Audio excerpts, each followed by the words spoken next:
आज बिहार प्रदेश Janata Dal United party कार्यालय में बहुत ही अति महत्वपूर्ण विषय पे वार्ता करने के लिए आप लोगों को आमंत्रित किया गया है और आज के इस प्रेस वार्ता में आए हुए तमाम प्रिंट एवं इलेक्ट्रॉनिक मीडिया के हमारे पत्रकार बंधुगण, छायाकार बंधुगण और इस प्रेस वार्ता में हमारे पार्टी के माननीय प्रवक्ता श्री हेमराज राम जी भी मौजूद हैं।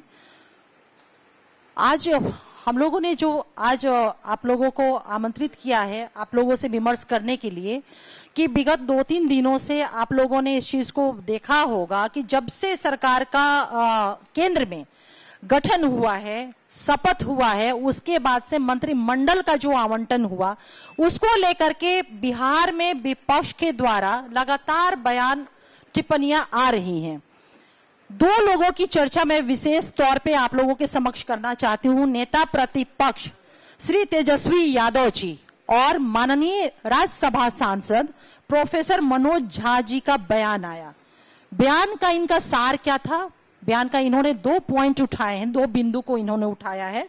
पहला, उन्होंने कहा कि देश में विपक्ष मजबूत है। दूसरा, उन्होंने कहा कि बिहार को विशेष तौर पे उन्होंने हमारे नेता नीतीश कुमार जी के बारे में कहा कि बिहार को विशेष राज्य का दर्जा और कास्ट सेंसस जैसे मुद्दे उन्होंने रखे कि उठाने चाहिए और ये भी कहा कि बिहार निर्णायक भूमिका में है। तो 2 उनके पॉइंट आए। पहला ये उनका पॉइंट आया कि बिहार निर्णायक भूमिका में है और दूसरा उनका पॉइंट कि विपक्ष सशक्त है। तो इन 2 पॉइंट जो उन्होंने बिंदु रखे उन बिंदुओं पे मैं आपसे चर्चा करूंगी और मैं पोल खोलूंगी कि जब ये बिहार निर्णायक भूमिका में रहा था कभी केंद्र में यूपीए की सरकार में तब इन्होंने क्या किया था। तो उसकी मैं पोल आप लोगों के समक्ष रखना चाहती हूं। 2004 में आपको याद होगा कि बिहार में यूपीए ने राष्ट्रीय जनता दल ने को बिहार की जनादेश ने 22 सीटों पे दिया था और 2 सीट लोकसभा के झारखंड से राष्ट्रीय जनता दल को मिली थी। तो टोटल 24 सीटें 2004 में राष्ट्रीय जनता दल को मिली थी और यूपीए को 218 और 59 सीट सीपीआई जिसको लेफ्ट कहते हैं, कुल मिलाकर के 277 सीटें हुई थी जिसमें राष्ट्रीय जनता दल का 24 सीट था। और मैं आपको एक और बात बता दूं कि उस वक्त जो मंत्रिमंडल का गठन हुआ था उसमें राष्ट्रीय जनता दल को 8 मंत्रिमंडल में जगह मिली थी जिसमें 3 कैबिनेट में जगह मिली थी, 5 राज्य मंत्री बने थे। कांग्रेस को 3 कैबिनेट मंत्री परिषद में रखा गया था, 2 राज्य मंत्री बने थे और एलजेपी जो स्वर्गीय Ramvilas Paswan ji 1 cabinet minister LJP से बने थे। तो कुल मिलाकर के 12 मंत्री 2004 में यूपी की सरकार में बने थे। जब 12 मंत्री बने थे तब उस वक्त राष्ट्रीय जनता दल के नेता आदरणीय लालू प्रसाद यादव जी ने तो विशेष राज्य के दर्जे की मांग सेंट्रल से नहीं की थी। तब उस दौरान उनको इस बात का ज्ञान नहीं आया था कि बिहार को विशेष राज्य के दर्जा मिले या फिर कास्ट सेंसस हो। 2024 में अब उनका कहना है कि 2024 में बिहार निर्णायक भूमिका में है सेंट्रल की गवर्नमेंट को लेकर के। ये तो विमर्श का विषय है क्योंकि हम सभी जानते हैं कि डेमोक्रेसी में, लोकतंत्र में निर्णायक भूमिका मजबूत होना या कमजोर होना ये संख्या बल के आधार पर है। हम सभी जानते हैं, हम लोगों को पता है कि अभी देश की जनता ने जो जनादेश दिया है वो किन पॉलिटिकल पार्टियों को कितना कितना दिया है। बिहार में जनता दल यूनाइटेड को 12 लोगों को 12 सीट पे हमने जीत हासिल किया है।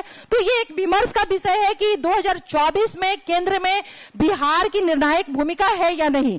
लेकिन 2004 में राष्ट्रीय जनता दल यूपीए की सरकार में बहुत ही सशक्त और स्ट्रांग भूमिका में थी। वो मैं इसलिए कह रही हूं कि 2008 की भी मैं चर्चा करूंगी।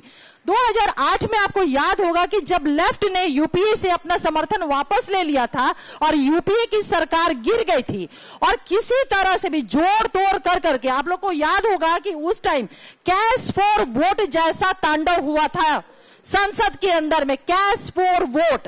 उस टाइम भी जोड़ तोड़ कर करके किसी तरह से यूपीए ने सरकार बनाया था, वो भी किसी स्थिति में जब 11 सांसद, बहुमत कितने मिले थे सदन में? 268 और 272 का भी आंकड़ा यूपीए नहीं पूरा कर पाई थी। 268 उसको मैंडेट मिले थे, बहुमत मिले थे संसद के अंदर, और वो भी सरकार इसलिए बन पाया कि 11 सांसदों ने वोट नहीं दिया था।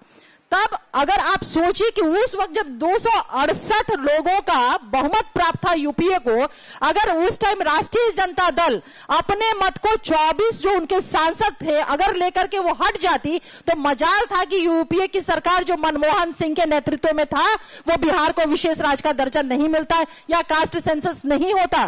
तो आदरणीय तेजस्वी यादव जी जो बार बार ये सवाल कह रहे हैं, उनको विशेष राज्य के दर्जे पे बोलने की आवश्यकता नहीं है। देश की जनता ने और बिहार की जनता ने हमारे नेता नीतीश कुमार जी को क्या करना है और किस बात के लिए मैंडेट दिया हुआ है, हमें पूरा एहसास है अपनी जवाबदेहियों का। जब से परिणाम आए हैं, आप लोग इस चीज को महसूस कर रहे होंगे कि हमारी पार्टी के माननीय राष्ट्रीय प्रवक्ता आदरणीय केसी त्यागी जी हमेशा दो बातों को उन्होंने बहुत ही प्रखरता के साथ और बहुत ही मजबूती से रखा। पहला, बिहार को विशेष राज्य के दर्जा को लेकर के, और दूसरा उन्होंने 2-3 विषय जो बिहार के थे उसको लेकर के। और हम लोगों को पूरा विश्वास है क्योंकि आदरणीय नरेंद्र मोदी जी के लीडरशिप में एनडीए की सरकार ने ही जो हमारा प्रयास था जननायक कर्पूरी ठाकुर साहब को भारत रत्न से सम्मानित करने का, वो इन्होंने ही पूरा किया। ठीक उसी तरह से हमें हमारी ये अपेक्षा ही नहीं बल्कि इस सरकार से आदरणीय नरेंद्र मोदी जी के लीडरशिप में जो केंद्र में सरकार, मजबूत सरकार अभी नौ गठित हुई है, उसे हमें पूरा विश्वास है कि हमारे जो बिहार के इशू है, विशेष राज्य का दर्जा या अन्य इशू, हम सर्वसम्मति से, हम आपसी सहमति से तय कर लेंगे। लेकिन एक चीज मैं आज कह दूं आपको कि ये फिर आने वाले समय में जब इन्हें मौका बिहार की जनता ने मजबूत निर्णायक भूमिका दिया हुआ था कि आप विशेष राज्य की दर्जे की मांग करे, आप कास्ट सेंसस कराए, ये मांग करते तो उस वक्त की मनमोहन सरकार, यूपीए की गवर्नमेंट की औकात नहीं थी कि इनकी बातों को नकार देता। लेकिन ये महोदय, ये महाशय किस बात पे रिजिड रहे कि इन्हें गृह मंत्रालय क्यों नहीं मिला।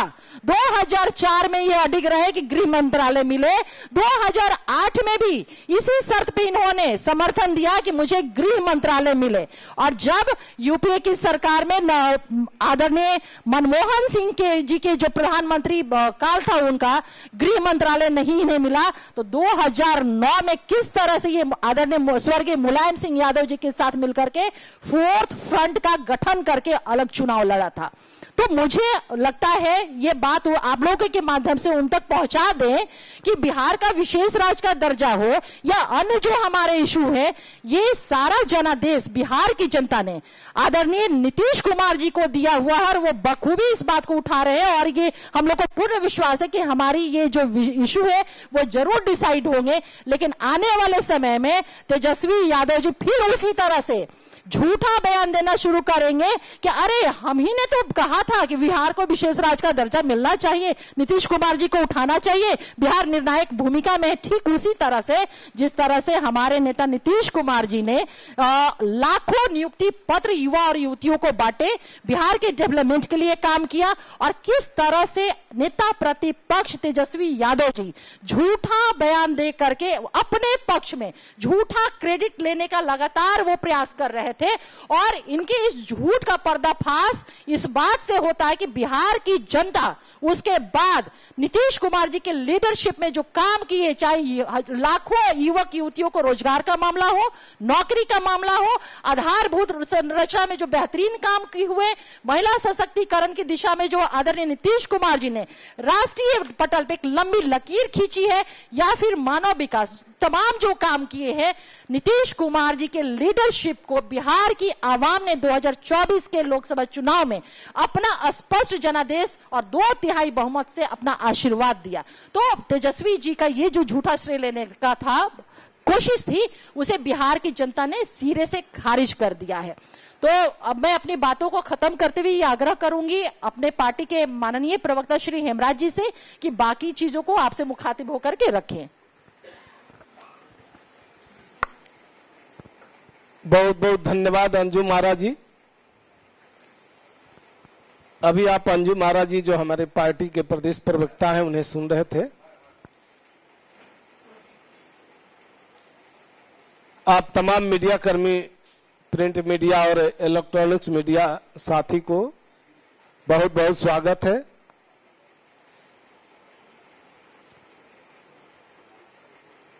बहुत सारी बातों को अंजू महाराज जी ने रख दिया है। जो कुछ बची बातें हैं उस पर मैं आप लोगों से वार्ता करूंगा। आरजेडी कितना घमंडी पार्टी है।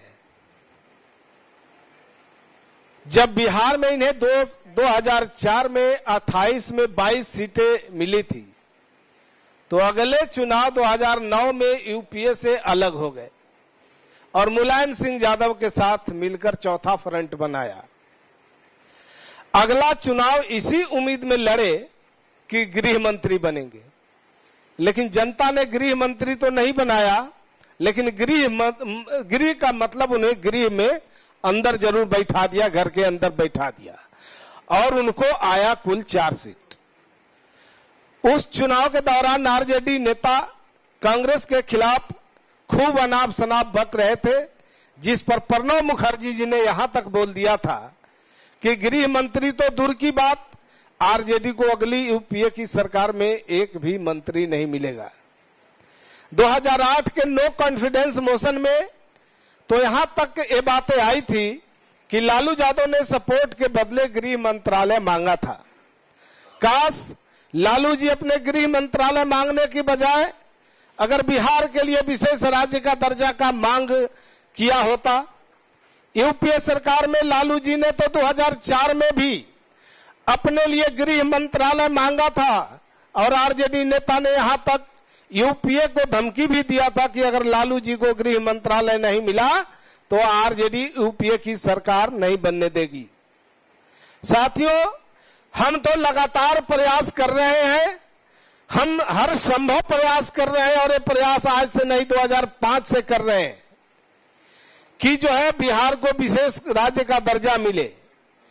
लेकिन जो आज विशेष राज्य की दर्जा पर अपना जो है गला फाड़ कर आरजेडी के लोग और कांग्रेस के लोग चिल्ला रहे हैं, हम उन्हें याद दिलाना चाहते हैं कि जब कांग्रेस की सरकार थी और लालू जी उसमें प्रमुख भूमिका में थे, तो कभी उन्होंने विशेष राज्य की दर्जा पर चर्चा नहीं किया। यहां तक कि नीतीश कुमार जी बिहार को विशेष राज्य का दर्जा देने की मांग उठाते रहे, लेकिन लालू जी इसका विरोध करते रहे।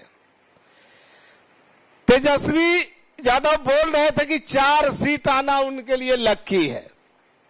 2009 में लोकसभा चुनाव में 4 सीट आया था आरजेडी को, और फिर अगले साल बिहार विधानसभा चुनाव 2010 में मात्र 22 सीट पर सिमट गए थे। 2014 लोकसभा चुनाव में 4 सीट पर सिमट गए, और 2015 में जेडीयू और नीतीश कुमार जी के बैसाखी को लेकर चले तो सीट मिला, और 2019 में नीतीश कुमार जी जब अलग हो गए तो ये 0 पर आउट हो गए। अब फिर से 2024 में 4 सीट ही आया है। अब समझिए, क्योंकि तेजस्वी यादव फिर से नीतीश कुमार जी पर डोरा डालना शुरू कर दिए। 2009 में लोकसभा चुनाव में 4 सीटें आने पर अगर ये अकेले चुनाव लड़ते तो बिहार विधानसभा चुनाव 2010 में इन्हें मात्र 22 सीट आता है, और लोकसभा चुनाव 2014 में 4 सीट आने के बाद बिहार विधानसभा चुनाव 15 में नीतीश कुमार जी के सहारे चुनाव लड़ते हैं और 80 सीटें मिलती है। इसलिए आरजेडी मुंह पिजा रही है और नीतीश कुमार जी को मक्खन लगा रही है। लेकिन इस बार तेजस्वी जी, हम आपको बता देना चाहते हैं, इस बार आपको किसी कीमत पर नीतीश कुमार जी का बैसाखी का सहारा नहीं मिलने वाला है, क्योंकि नीतीश कुमार जी आपको जब जब ऑक्सीजन देते हैं आप लूट मचा देते हैं। बिहार में शराबबंदी वाले बिहार में शराब कंपनी से करोड़ों करोड़ चंदा लेने लगते हैं, और नीतीश कुमार जी के किए गए कार्यों पर खुद क्रेडिट लेने की होड़ मचाने लगते हैं। इसलिए इस बार भूल जाइए, इस बार कोई दाल गलने वाली नहीं है। और आपसे हम इसी को लेकर कुछ सवाल करना चाहते हैं। तेजस्वी जी, आपको 24 सीट मिला तो क्यों नहीं बिहार के लिए विशेष राज्य का दर्जा मांगा? विशेष राज्य का दर्जा नहीं बल्कि गृह मंत्री मांगने लगे। आप सवाल उठाते हैं कि सीमांचल से मंत्री क्यों नहीं बनाया, तो हम आपको कहना चाहते हैं कि आपको मौका मिला तो आपने बिहार से नहीं बल्कि बिहार से बाहर हरियाणा वालों को मंत्री बनाया। बिहार के पास कौन सी बार्गेनिंग पावर है भाई? जदयू के पास तो मात्र 12 सीटें हैं, एनडीए तो पूर्ण बहुमत में है, यूपीए अल्पमत में थी तो आपके पास 24 सीटें थी। तब तो आप गृह मंत्रालय मांग रहे थे और सौदेबाजी कर रहे थे, कभी विशेष राज्य का दर्जा कम मांग नहीं किया। और 2024 में जब बिहार में कुल 12 मंत्री, 4 में जब बिहार से कुल 12 मंत्री थे, तब भी आपने विशेष राज्य का दर्जा का मांग नहीं किया। इसलिए हम ये सीधा कहना चाहते हैं कि जब जब आपको मौका मिला, आपने बिहार के साथ नाइंसाफी की, जन सरोकार से जुड़े हुए मुद्दों को नहीं उठाया, बिहार के हित में सवाल खड़ा नहीं किया, केंद्र की सरकार में अंदर रहते हुए भी बिहार के सवालों पर कभी जोरदार तरीकों से आवाज उठाने का काम नहीं किया। और आप सिर्फ अपनी तिजोरी भरने के लिए, अपना माल खजाना भरने के लिए आपने जी तोड़ प्रयास करने का काम किया। और इसीलिए आपने जो किया उसको भुगतने के लिए भी आपको ऊपर वाले ने छोड़ दिया है। और ईडी, सीबीआई, आईटी के लोग आपको हमेशा खोजते रहते हैं और आप पर कई चार्जशीटेड भी हो गए हैं। तो इस तरह से आपको मैं बता देना चाहता हूं। और एक और सवाल जो उठाते रहे हैं कि ये सरकार चलने वाली नहीं है, कुछ दिन में सरकार गिर जाएगी। हम कहना चाहते हैं साफ तौर पर, जब कांग्रेस को 1991 में 231 सीटें मिली थी तो 5 साल सरकार चली। 2004 में 145 सीटें मिली तो सरकार 5 साल चली। 2009 में 207 सीटें मिली तो सरकार 5 साल चल जाती है। लेकिन 2024 में बीजेपी को अकेला 240 सीटें मिलती है और एनडीए सब मिलाकर 300 होते हैं, तो कहते हैं कि ये सरकार नहीं चलने वाली। आप भ्रष्टाचार और परिवारवाद की बात करते हैं और परिवार के हित में काम करना चाहते हैं, परिवार की संपत्ति बढ़ाना चाहते हैं, तो आप कहते हैं कि आपके हित में जनता आपके साथ खड़ी होगी और आप सरकार चला लेंगे। लेकिन हम जन सरोकार से जुड़े हुए मुद्दों पर काम कर रहे हैं, बिहार को आगे बढ़ाने की बात कर रहे हैं, देश की अर्थव्यवस्था सुधारने की बात कर रहे हैं, और हमारे पास पूर्ण बहुमत है और बहुमत से भी ज्यादा सीटें हैं, तो आप कहते हैं कि सरकार नहीं चलने वाली। साफ साफ कहता हूं, कान खोलकर सुन लीजिए, दिमाग में जो बातें हैं उसको दिमाग से निकाल दीजिए और जनता के बीच में भ्रम फैलाना छोड़ दीजिए।